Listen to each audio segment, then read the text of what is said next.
Video, and today I'm gonna be watching the best team fights in anime. So I'm kind of excited for this video. I'm going to remind you in advance that I'm very sorry and I apologize for the inconvenience of me not giving a fuck. So yeah, let me get into it. Today we're going through a list of what I think are the best team battles in anime. Doesn't matter if it's 2 against 1 or 3 against 1 or the entire roster against a complete monster of a final villain. I'd hate to keep you waiting, so let's dive in. Starting this off is Hunter x Hunter's Chrollo versus Zeno and Silva. Oh, yeah, that was a good one.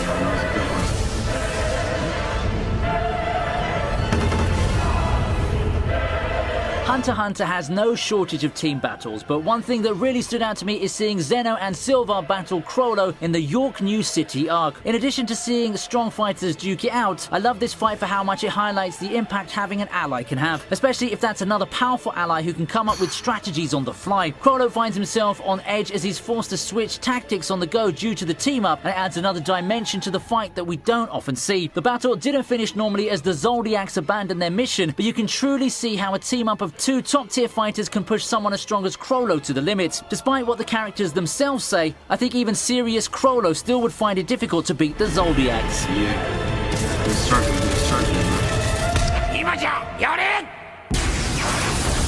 He's very fun on it, can't give up hope. Coming up is Asta and Yami versus Dante. Yeah.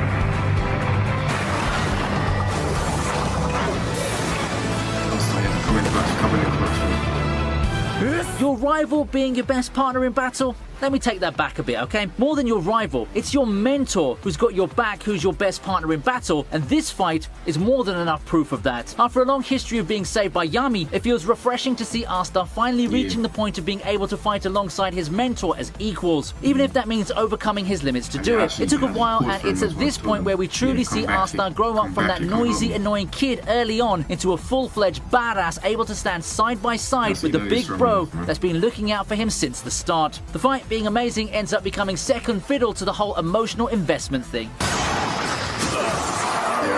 and there was like 1 second left. I think there was like 1 second left when he did that. Hard. Why stop at duos when you can have everyone join the party like Ordinal Scale's final boss fight?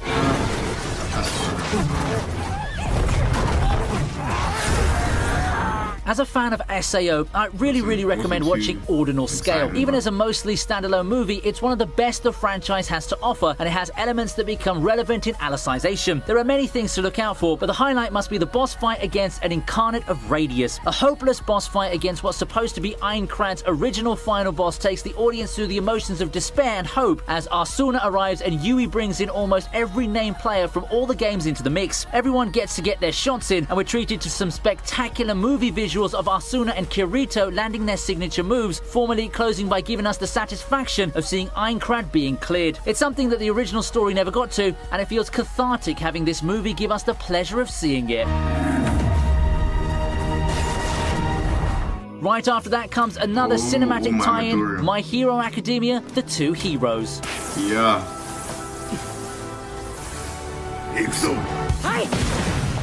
I've said it before, and it still holds true that My Hero Academia, The Two Heroes is a damn good movie and inclusion to the franchise. I just love the movie for the easily digestible plot, the themes it embodies, and this awesome final battle. A final battle which sees the mostly sidelined All Might come through and give Midoriya the hand he needs to defeat the seemingly invincible Wolfram. I get goosebumps when Yusei Run played as hero and mentor proceed to kick ass and beat the hell out of the transformed Wolfram. One of the best moments that year in the world of anime, and it serves as yet another one of Midoriya's highs, a time he seems to have transcended even his idol in greatness. If you're a fan of My Hero Academia in any way, come watch this movie. It's worth the time, if for just this moment alone.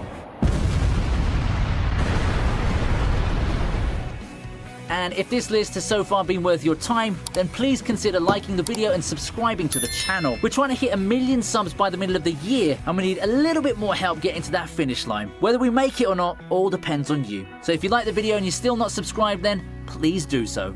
We move on with Father versus Everyone. No, I haven't finished it. I actually finished it. Full Metal Alchemist can't have set up its final battle any better. In a series with so many explosive powers that ought to make anyone pop out of their seat, the final battle ends up being a battle of wills more than anything. That's what makes Full Metal Alchemist such an awesome shonen. Despite having all those cool abilities, it's a title that doubles down on its philosophical themes, and it shows in this final battle. At this point, Father is pretty much God. There's just no way any kind of physical powers would do him in. Even Mustang's powers, assuming he's even able to fight at this point, would do any good. But here we are, seeing Father get defeated by the sheer potential and power of everyone working together. It's symbolic that Ed finally finishes him with the good old fists, and it's so satisfying to see one at the pinnacle of evolution meet his end against Todo and Yuji versus Hanami is another great one.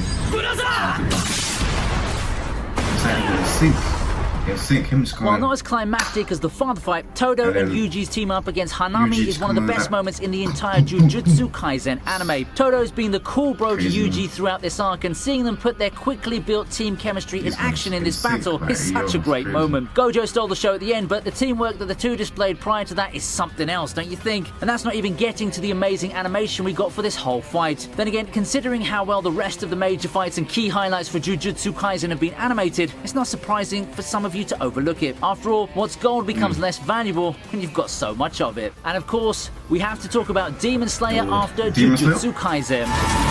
Demon Slayer?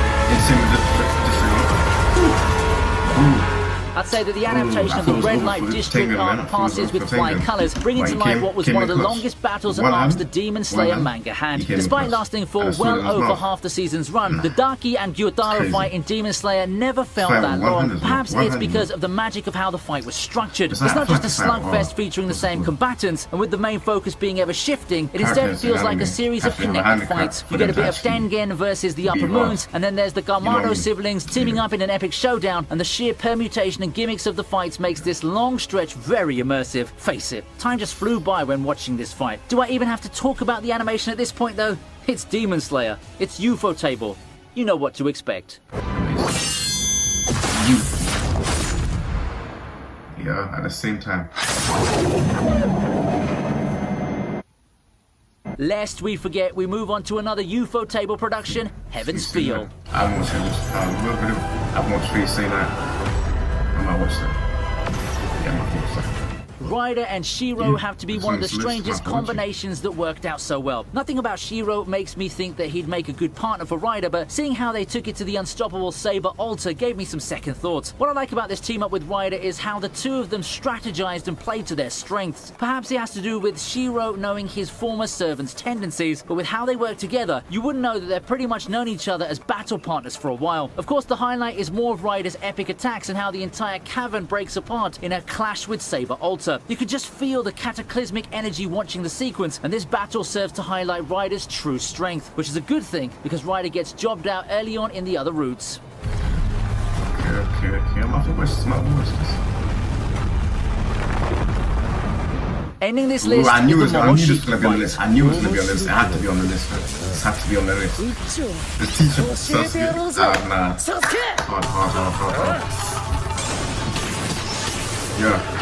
And here's where the All-Stars make their glorious comeback. After what seemed like forever, Naruto and Sasuke finally return to fight together in Boruto, and it's a moment that we'll remember for the ages. Against a threat like Momoshiki, it requires no less than the finest in the franchise to fight together once again to take him down. No joke, this was probably the most popular Boruto has been in ages, and while nostalgia had something to do with it, it seems that the anime team also went the extra mile to make this fight super special. At that point in Boruto's run, the anime has never looked as good as it did when this fight was ongoing. That's the end of the video. It's been your boy Anime Outlaw, and I'm out.